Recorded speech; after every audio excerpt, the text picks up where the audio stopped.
Bu bazarın yerisi var, kanunu var. Bu bazar söhbəti həll olundu bir ayın içində. Bir yerdə və öz qohumlarımızla bir yerdə işləyib orada xeyir vermə şərtinə. Bütün pulu da Miri verir bura. Bütün xərci. Miri çıxdı getdi Moskvaya. Bütün işlər bizi qoşandan sonra. Mən qaldım ondan sonra bir ilə yaxın Əzizin yanında. Orası onun evində yattım, durdum, çörək yedim. Bəzi şeylər də oldu orada. Onun evində adamlar da gəldi, onlar xoş gəldilər. Mən harada var idi, hamısı qabağına çıxırdım, söhbət edib, başa salırdım.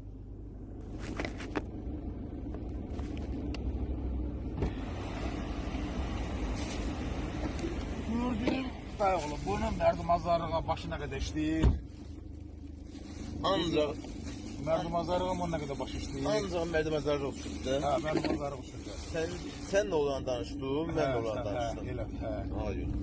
İkimiz də haqqı danışdıq, ha, tay orada. Haqqı danışın. Hə. İndi sən o haqla, Hə. haqla, Hə. sən nə deyə görüm. Hə, İndi sən və bir kəlmə o deyirən ki, Hə. o haqla biri o bazarı o əlinə tam alsa da Hə. haqqı var yoxdur.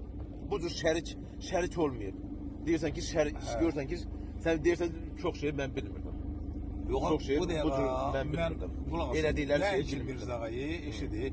Mən əgər deyirəm mən öləndə mənim üstümə gəlməsinsə, uşaqlarıma deyirəm onun əlindən kimi nə alır, nə almır, artıq mən onunla Yox, o bazara indi şərik yox, o Hə. tam haqqı var yoxdur almağa.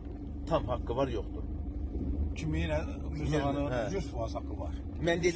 Mən dediklərim şeylər. Hə, 100% haqqı var. 100% ala bilər geri ki, sən uğraşlıq eləmirsən, Hə. anlatmısan, sənə haqq qoymuşam, sən də haqqı danmısan. 100%. Burada mən asıl deyirəm, bu qədər var. Yəni burada bir şey yoxdur ki, burada bir narazılıq ola bilməsi. Bu Əziz Miri niyə görə eləyir, niyə görə danışır, niyə görə belə eləyir. Haqqı yox idi axı. Sən deyirsən ki, bilmirdim. İndi mən danışdım, sən deyirsən Mirzağa mənə heç vaxt düşmənçilik eləməz.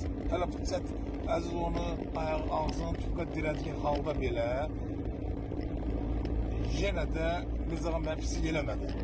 Amma mən buna həyat verirdim. Mirza sən niyə görə pis eləyə bilər? Hə. Eləməz axı. Eləməz. Mirzağa sən pislik Ağagülü Əzizə görə pislik eləyib, o söhbət Mirdə ola bilməz. Hə. Eləməz, nə Abduxalıq eləməz, nə Miri eləməz o söhbəti. Hə. Nə Abduxalıq eləməz o söhbəti, nə Miri eləməz. Uzaqbaşı sənin danışmaz, münasibət olmaz, üstünlüyü olar. Mən də o qədər üzgün idim ki, mən bunlar daim uşaqlarım. Bu qədər bunlar mənə haqq qoyublar, əziyyət çəkiblər, zəhmət çəkiblər. Bir dənə Əziz şampaq üçün batıb ortalığa özü, qohumları mən hamısını vurdurub bir-birinə. Artıq mən onunla ölənə qədər nətər barışaram, amma səhər yanına deyirəm, gələn uşaq. İndi sən öz haqqına görə deyirsən də, sən öz qoyduğun haqqa görə Elə deyirsən. ümumi haqqa görə. Elə Sən ümumi haqqa gördün görə. ki, Mirinin başına, Abduxalın başına açdığı oyunu niyə görə açırdı o haqq hesabları? Abduxalın başına o haqq hesabı niyə görə açırdı? Sən bilirsən haqq hesabı. Da, Dünya malına görə də. dünya malına görə, pis eləməyə görə. Hep şey eləmək. Düşmənçilik.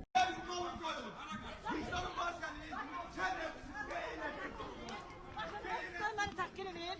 Bulmak istiyoruz da. Ne, buradayım ben korkacağım. Özü vurdurmak istersen. Yok, Aziz Bey. Bunlarla bakın ne diyeyim dersiniz. Siz kanunsan kenarda. Ne, kanuna kenar. Kanuna kenar dedim, davranacağım. Ne diyorsun? Ha, Aziz Bey, bunlar bu böyle milleti.